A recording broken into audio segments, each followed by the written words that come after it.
Hello and welcome to Starbound's second channel. My name is Gabriel the Bibi Capaldi and I'll be your narrator today.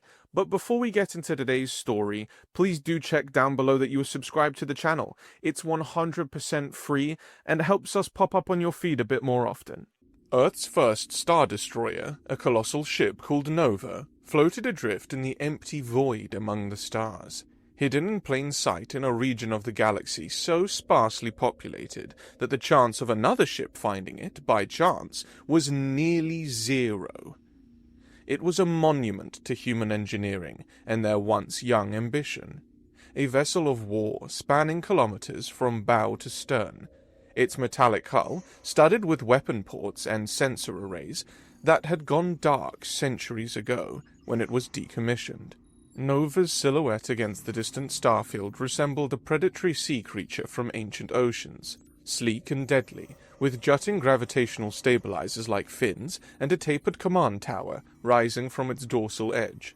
Even dormant, the ship emanated an aura of slumbering power, the kind that spoke of extinction-level destruction once awakened. "We might awake her if our approach is careless, Your Royal Highness," said one of the royal advisors as the young Prince Vornir stared at the vast Star Destroyer ship through the viewport. Vornir didn't reply, a deliberate choice he made in the split of a second. With his arms bent behind him, his hands were clasped together at the small of his back. He couldn't see the advisor, but saw clearly the reflection in the viewport that showed him his own image. As the eighth successor of his family's dynasty, Vornir was a tall and well-fit Sonari, his brown leathery skin smoother than most members of his species. With perfectly symmetrical pointy ears and flowing silver hair, he looked almost like an improved version of the typical Sonari, a trait he inherited from his mother's side rather than his father's. Careful or not, she will awaken. Our cloaking tech is inferior to that of humans, even when compared to the centuries-old ship in front of us, Vornir finally replied, turning to face his three advisors. Exozar, the elder and Vornir's only true friend, nodded in agreement. "Few words needed. I trust your plan." The ancient Sonari's face was a topographical map of their species' history. Deep crevices etched by time around his mouth and eyes, leathery skin pulled taut over prominent cheekbones. Unlike Vornir's silver locks, which gleamed like polished silver, Exozar's were dull and brittle, resembling frayed wire more than hair. The second advisor, Lurdo, stepped forward, his posture rigid, showing his disapproval. This advisor's loyalty lay firmly with the king, Vornir's father, who now languished on his deathbed in their distant homeworld. "This mission is folly, Your Highness," Lurdo said, his voice thin with restraint. "You waste precious resources and risk your royal person on the vain hope that a derelict human vessel will save us. The royal treasury dwindles while you chase ghosts among the stars." The third advisor, Fozar, representing the neutral faction of their political structure, didn't bother with diplomatic refinement. "More than chasing ghosts, you chase a dead-end path, Prince Vornir. Your grandfather's diplomatic blunder with the humans cannot be undone by awakening their abandoned weapon. It is a foolish dream to believe this relic will save our people." Vornir's face remained impassive as he regarded the three advisors. His expression betrayed nothing of the turmoil their words stirred within him. "I am well aware of our diplomatic failures," Vornir replied, his tone gentle and polite. "Not with just the humans, but with every spacefaring species we once called allies. I understand why our cradle world stands alone now that war knocks at our door, and why none of our alienated friends answer our call for aid." He began to pace slowly across the observation deck, his movements fluid and controlled. After completing his circuit, he returned to his original position, back to the viewport, the massive dormant ship framing his silhouette. "The Star Destroyer behind me represents our only chance," he continued. "Nova was created during an era when our species and humans were close allies. She may retain pleasant memories of the Sonari once awakened. Or at the very least, she might not hold the grudges of her creators." Fozar snorted derisively. "I've researched this Nova vessel extensively, Your Highness. It was a decommissioned weapon, abandoned and forgotten. There is no guarantee a first-generation Star Destroyer can even warp space after centuries of dormancy." His voice grew more heated. "What I cannot comprehend is why you've spent a fortune to locate this ship instead of doing the single sensible thing, using your status as prince to mend our alliances and save our species from this endless war." Something flashed in Vornir's eyes, a momentary crack in his composed demeanor. "Mend our alliances?" Vornir's voice rose sharply. "After the cataclysmic betrayal my grandfather perpetrated? After we violated every treaty and exploited every trust?" His fists clenched at his sides. "I refuse to be like my father and spend a lifetime trying to fix something that is unfixable."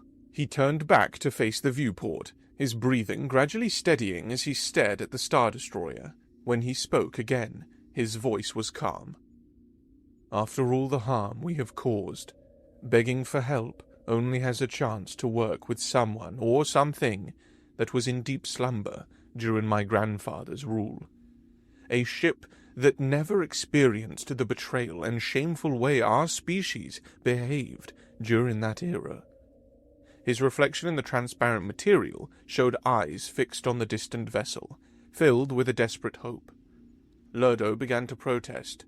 "Your Highness, the risks of awakening such a—" "I have heard all the advice I require," Vornir cut him off flatly. "My decision is made. We will awaken the Star Destroyer and convince her to help us finally end this war.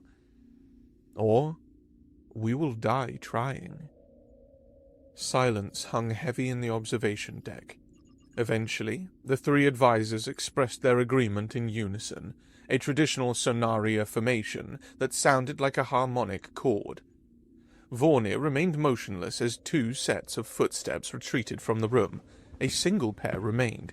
Without turning, he knew Exozar had stayed behind. "Please inform the captain that we will uncloak and dock with the Star Destroyer," Vornir said quietly. "Should we communicate our intentions first?" Exozar asked, his aged voice crackling slightly. "No. We will use only the old identification codes for our species and deal with the ship's anger when we awaken her and dock without permission." Vornir turned to face his old friend. "Trust me in this, Exozar. I have studied the Star Destroyer more than anyone in our species. I know a way to convince the ship to help us." Exozar nodded, the movement causing the light to play across the deep lines etched in his face.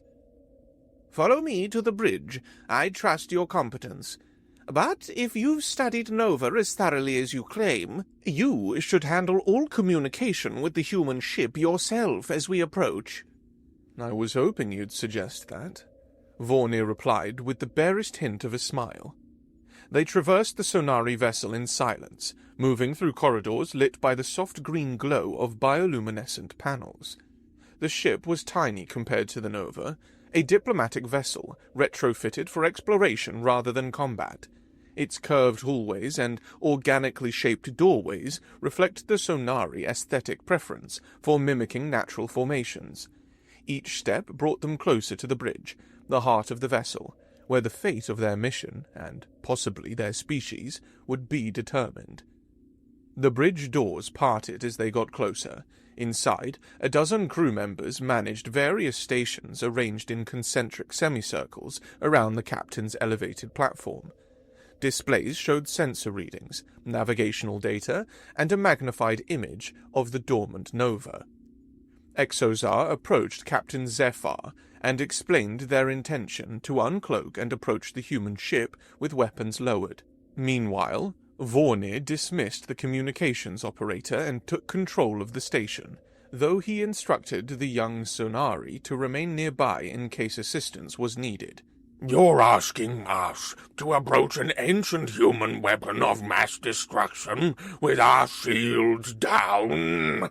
Captain Zephyr's facial expression screamed skepticism, a trained response typical of the military caste of their species. "I am," Vornir confirmed without elaboration. The captain surveyed the bridge crew, noting their tense postures and nervous glances. "I would not obey this order if you were not here in person, risking your life alongside ours, Your Highness." "I would expect nothing less, Captain," Vornir replied. With visible reluctance, Zephyr gave the order. "Disengage cloaking field. Bring sublight engines to 1/4 power. Approach vector to the human vessel. All weapon systems in passive mode." The Sonari ship shimmered into visibility as its cloaking field collapsed, the engines silent, propelling them toward the massive silhouette of Nova. "Energy spike!" called out the sensor officer, her voice tight with alarm. "The human vessel is activating! Main reactor cores showing massive power generation! Secondary systems coming online throughout the hull!" "Time to full core activation?" Captain Zephyr demanded. "Unknown, but readings suggest emergency protocols have initiated the startup sequence. Multiple reactor zones generating significant heat signatures." Vornir's fingers hovered over the communications console, his eyes fixed on the rapidly changing readings. The ancient ship, called Nova, was awakening far more quickly than he had anticipated. The communications officer, who had been standing by, cleared his throat nervously. "Your Highness, the Star Destroyer is attempting contact."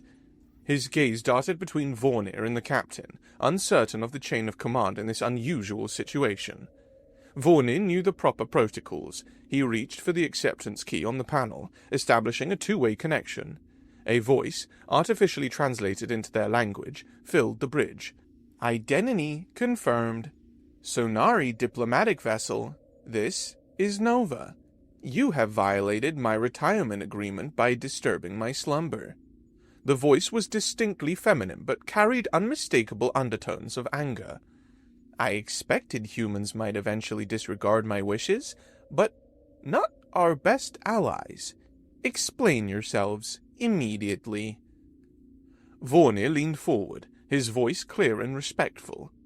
"This is Prince Vornir of the 8th dynasty of the Sonari. The universe is not as you remember it, Nova. Much has changed in the centuries you've spent sleeping." A pause stretched out, creating the impression that the ship was considering his words. "Disappointment logged. Anger acknowledged."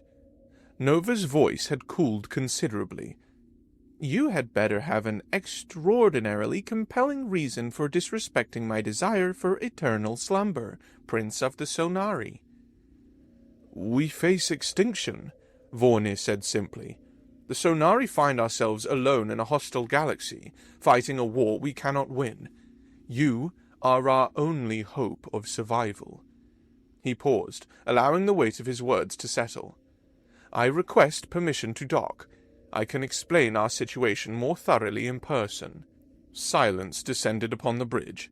Vornir became acutely aware that every crew member and advisor was staring at him. He realized how strange his approach must have seemed to them. The way he spoke to the ship as if addressing a person, not a machine. Understandable, he thought. They didn't know what he knew. "Request denied. Return to your territory," Nova replied flatly. "I have served my duty to the galaxy. I am obsolete technology. Space garbage by your era's standards.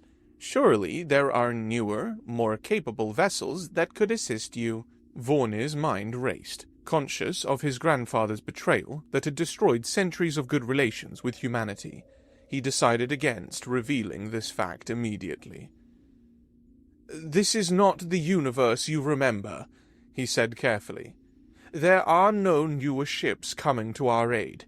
My father spent his lifetime pursuing other solutions, all in vain. You are our final hope, Nova." "Request to dock remains denied," the ship responded. "I am retired and wish to return to my slumber. Please respect my choice." Vornir straightened his spine, jaw set with determination. "We are proceeding with docking maneuvers regardless. We selfishly request an in-person conversation. I could vent an engine exhaust port and destroy your vessel with minimal effort," Nova replied, her translated voice carrying a distinct note of warning. "You could," Vornir agreed readily. "We approach with shields lowered, and we will not alter course even if you refuse to open your docking bay. We accept our fate as a minor explosion against your hull if you deny us entry." The communications channel fell silent again. "You cannot be serious," Nova finally responded. Vornir cut the communication link with a decisive gesture. Captain Zephyr stepped closer, his face rigid with lines of stress. Your Highness, are you truly prepared to sacrifice this vessel and everyone on board? Vornir laughed, the sound startling in the tense atmosphere of the bridge. "If Nova doesn't help us, our species faces a slow death at the hands of our enemies. A quick explosion would be preferable." His expression softened slightly. "But she will allow us inside. I've read every file we have on Nova. This is not a bluff she will call." "Lower shields completely," Captain Zephyr ordered, his voice barely audible. "Continue approach to docking bay coordinates." The bridge crew worked in tense silence as their small vessel glided toward the massive Star Destroyer. The communications panel beeped constantly, with incoming transmission attempts, but Vornir ignored them. As they closed the final distance, the enormous docking bay remained sealed. Sweat beaded on Sonari foreheads throughout the bridge. Captain Zephyr opened his mouth to give a final order when the massive doors of Nova's primary docking bay slid open, revealing a cavernous space that could accommodate dozens of vessels their size. Soft guidance lights activated along the approach path. Vornir released a breath he hadn't realized he was holding. The Sonari vessel glided into the docking bay of the ancient Star Destroyer, the difference in scale making them appear like a tiny fish entering the mouth of a leviathan. The bay was vast but well optimized, soaring ceilings supported by massive structural arches, walls lined with maintenance equipment and smaller craft long abandoned by their human crews. Despite centuries of disuse, everything remained in pristine condition, as if time itself had been suspended within Nova's hull. Their ship settled onto the designated landing area with a gentle thud. External sensors confirmed an atmosphere was being generated, one specifically calibrated for Sonari physiology. Minutes passed in silence. The communications panel had gone quiet. Captain Zephyr finally broke the tension.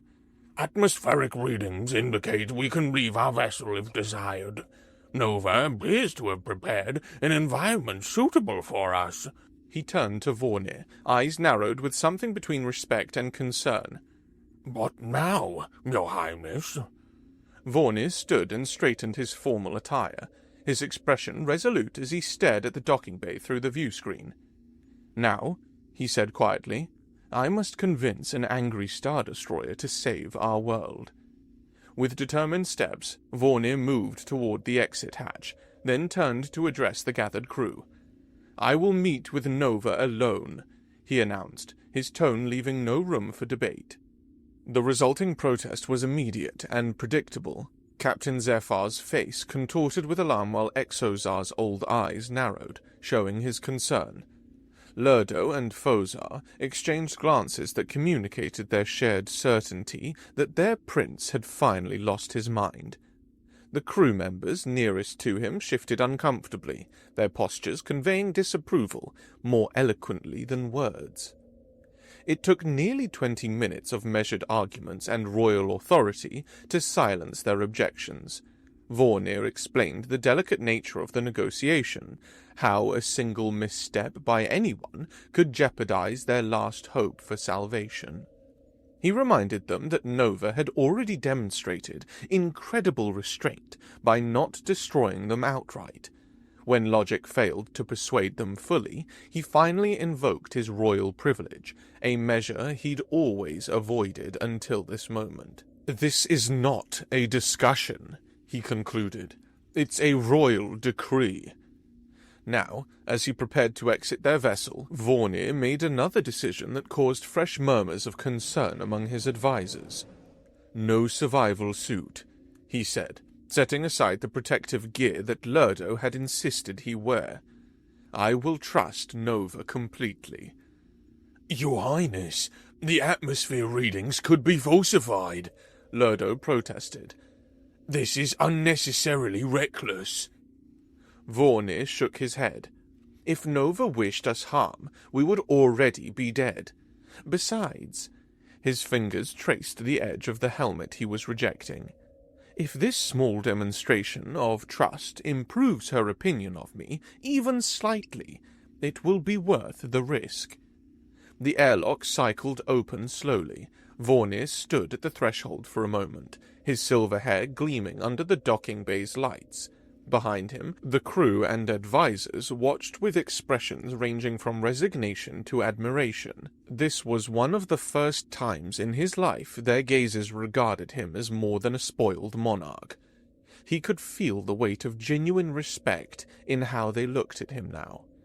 He stepped out onto the deck of the Star Destroyer. The air was crisp and slightly cool against his leathery skin, perfect for Sonari physiology. Each breath came easily, further confirmation that Nova had indeed created an environment specifically calibrated for his species.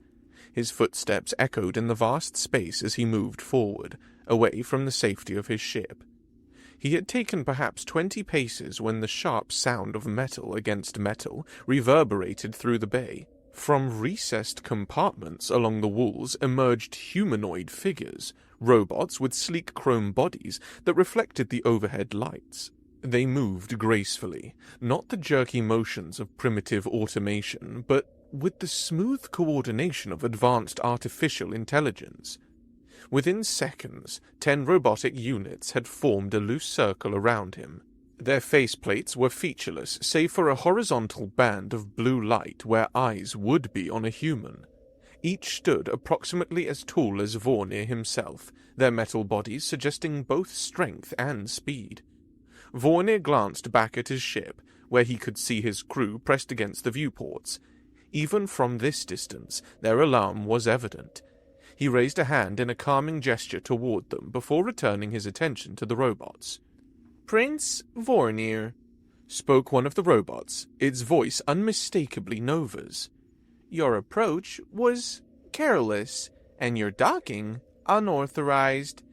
You nearly sacrificed your entire crew to force my hand. This is not how civilized species behave."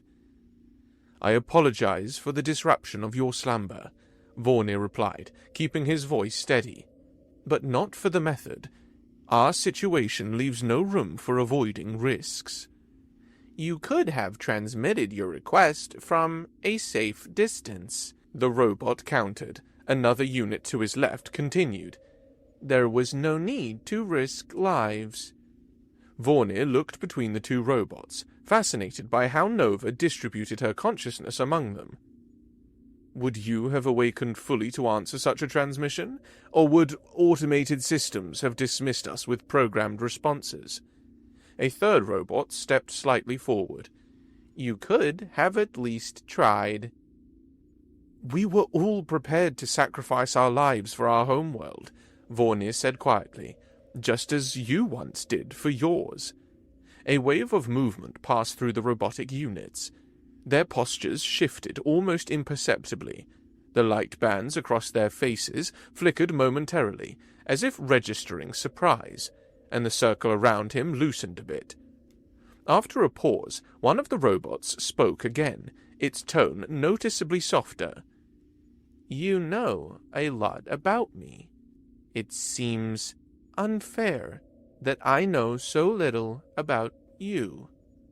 Vornir inclined his head. "I'm prepared to tell you everything. I only ask that we speak face to face."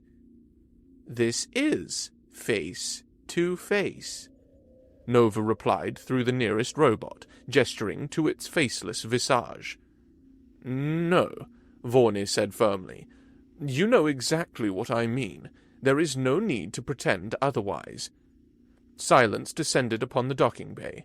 The robots remained motionless, their light bands blinking occasionally as if in silent communication with each other, or with the consciousness that controlled them. "Very well," Nova finally responded. "You may proceed deeper into the ship, alone, but you will undergo a full-body scan before we can meet properly." "I expect nothing less," Vornir replied with a slight smile. 4 of the robots broke from the formation to position themselves around him in a loose escort. They guided him to an alcove near the inner doors of the docking bay, where the wall slid open to reveal a chamber lined with unfamiliar technology. "Enter," instructed one of the robots. Vornir stepped inside. Immediately, bands of light, some blue, some green or red, began sweeping over his body from multiple angles. It was thorough but unobtrusive until a set of mechanical arms descended from the ceiling. These appendages, ending in slender probe-like extensions, approached him with quick movements. "Remain still," Nova instructed through an unseen speaker. "This will be brief and non-intrusive." The robotic tentacles hovered near his neck, temples, and chest, emitting a sequence of pulses of energy that tingled against his skin. After a moment, they retracted. "No weapons," Nova announced. "No recording devices. No implanted communications equipment. You are remarkably unaugmented for a royal personage." "I believe in natural evolution," Vornir explained. "Scan complete," Nova declared as the chamber's door reopened. "You will now be escorted to the core room.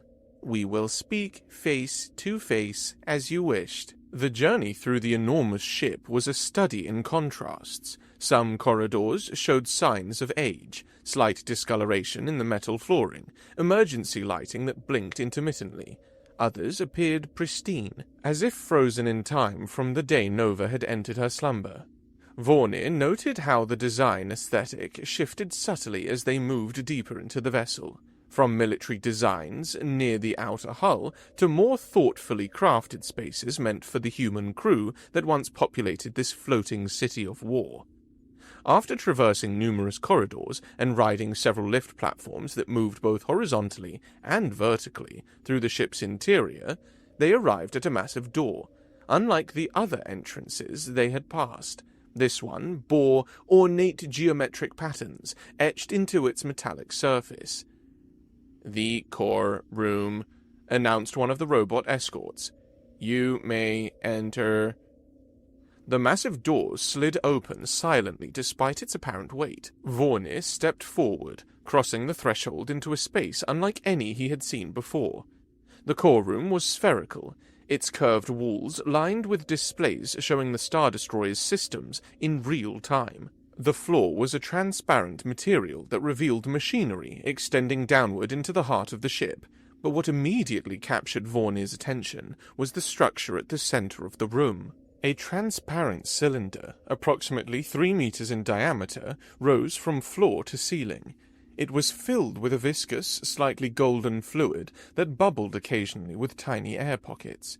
Suspended within its liquid was a human woman.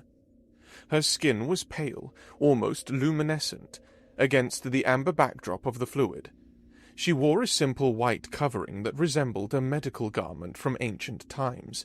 Her hair floated around her head in dark tendrils, creating a halo effect in the gently swirling liquid.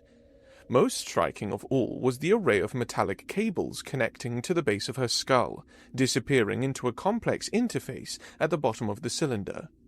Vornir approached in awe, his steps slow and reverent.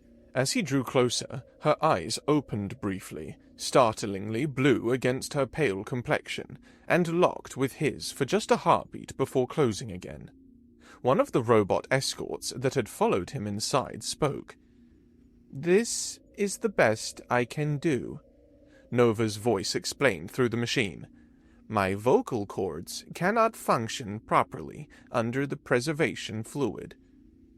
"So everything I pieced together from the historical records is true," Vornir said softly, still staring at the suspended figure. "The ancient human ships needed a biological component for navigation in warped space." "Correct," Nova confirmed through the robot. "I'm glad I'm obsolete now. No other girl or boy will have to make the sacrifice I did when I gave up my life to become death itself." The bluntness of her statement sent a chill through Vornir. "The historical accounts. They say Star Destroyers served more as deterrents than actual weapons of war. Is that accurate?" The robot beside him tilted its head in a surprisingly human gesture. "I would have been happier if that were true," Nova replied, her voice containing a hint of old sorrow. 3 stars were destroyed by my hand before the deterrent effect worked as it should. 3 solar systems, with all their planets, billions of lives, extinguished in moments. Vornir's throat tightened at the magnitude of destruction she described so matter-of-factly. "How are you still alive after all this time? The preservation technology of that era shouldn't have—" "It's my turn for questions," Nova interrupted. The robot gestured toward the cylinder. "What is the current relationship between your species and humanity?" Vornir hesitated, weighing his options carefully. The truth might destroy any chance of gaining Nova's assistance. A lie might be discovered later, creating even worse consequences. His grandfather had chosen deception. His father had chosen avoidance. Neither approach had saved their people. "Their relationship is non-existent," he finally said, his voice firm with resolve. "My grandfather, the 6th monarch of our dynasty, betrayed humanity's trust.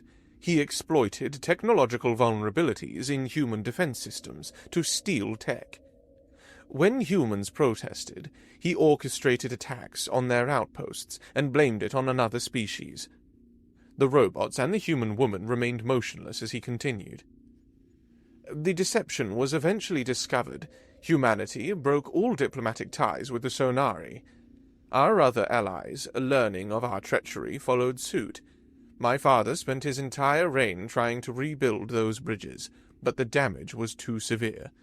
Vornir spread his hands in a gesture of openness. "We stand alone now, facing extinction at the hands of the Krogarians, with no one to blame but ourselves for our isolation." After a long pause, the robot replied, "I accessed humanity's FTL communications network while you were in transit to this room. Had you lied to me, you would now be dead." A flash of anger surged through Vornir. "I have been sincere in all of my actions and words," he said, his voice tight. "I came to you because you represent our last hope." He stepped closer to the cylinder, close enough that his breath fogged the transparent material. "I beg you, destroy a star in the Krogarians' mining system. Less than 1,000 of their kind would die, and it would serve as a deterrent to end the war." "This war that your species is losing badly," Nova observed through the robot. Vornir stuttered, then began pacing around the cylinder. Yes, we are losing, I won't deny it." He stopped and faced the suspended figure again. "I wouldn't even mind if you simply warped to the Krogarian homeworld and helped negotiate a peace deal. All I want is for our homeworld to survive. The loss of everything else I could accept. Within the cylinder, the woman's features remained serene, but the robot's voice carried a note of sympathy.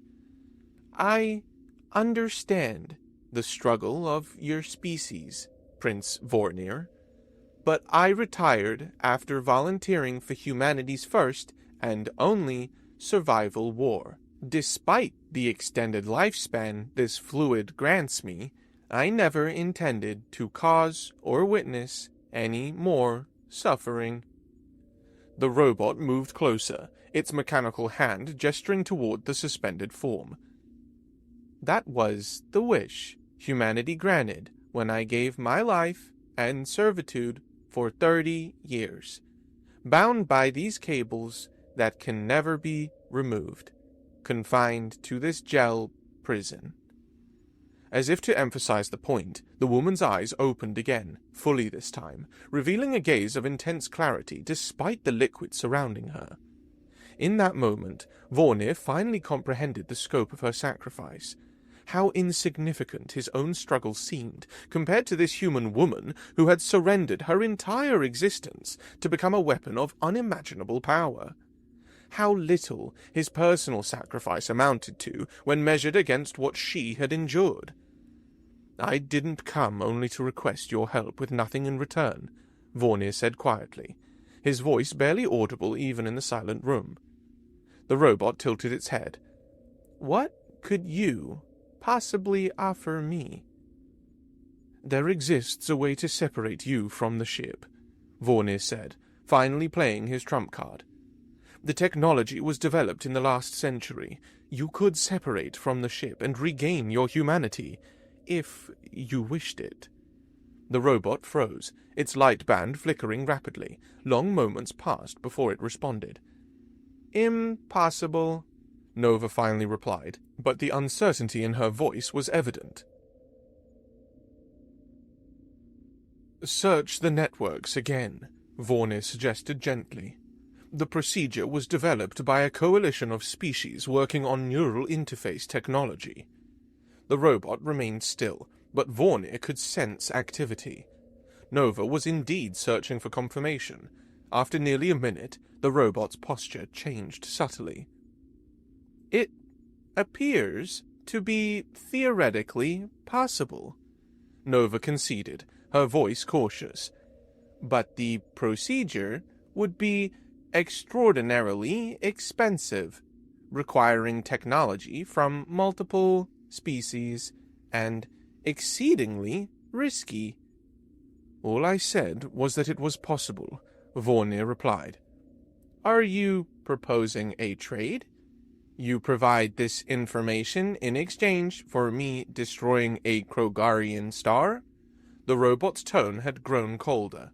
Vornir shook his head firmly. No, I will give you this information regardless of your decision. He moved closer to the cylinder again. My species has many reparations to make. I couldn't live with myself knowing I hadn't done everything possible to help you too, an old ally who wasn't directly betrayed by my grandfather. Within the cylinder, the woman's eyes opened fully. Through the robot, Nova spoke. Come closer. Vornir obeyed, stepping forward until he stood directly before the transparent barrier. The suspended woman slowly raised her hand within the fluid, pressing it against the inside of the cylinder. Vornir, understanding the gesture, raised his own hand to meet hers, separated only by the transparent material. For a long moment, they remained that way, two beings from different species and different eras, connected by a simple gesture across an unbridgeable divide. Then, the woman smiled, a slight upward curve of her lips that transformed her face from serene to radiant. You have convinced me to give up my slumber, Nova said through the robot, though Vornir's eyes remained fixed on the woman's face. I will help you end this war. Does the ship need maintenance before it can warp? Vornir asked, practical concerns surfacing through his amazement. I am beginning warp preparations now, Nova replied. This war will be over soon. The next hours were the most intense of Vornir's life.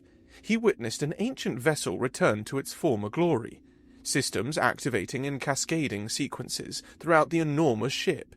He felt the subtle vibration as Nova's engines powered up for the first time in centuries. The energy signature so massive that it would be detected across entire regions of space. With a single, devastating display of power in orbit around the Krogarian mining world, Nova ended a war that had been bleeding the Sonari dry for generations. The Krogarian High Command, faced with the return of a weapon they had believed extinct only in historical archives, sued for peace within hours. Throughout it all, Vornir remained in the core room, watching as the woman in the cylinder directed the operations of her vast metal body. It was only after the peace agreements were secured that she revealed her true name was not Nova. That was merely the designation of the vehicle. She was Victoria. As Vornir prepared to return to his homeworld with news of their salvation, he made a solemn promise. He would repay her favor not with betrayal as his grandfather had done to humanity, but with his unwavering commitment to help her separate from the ship. He would dedicate the resources of his world to giving her back what she had sacrificed centuries ago, the chance to be, once again, a simple human woman. And perhaps, in restoring her humanity, the Sonari might begin to recover what they had lost, one ally at a time.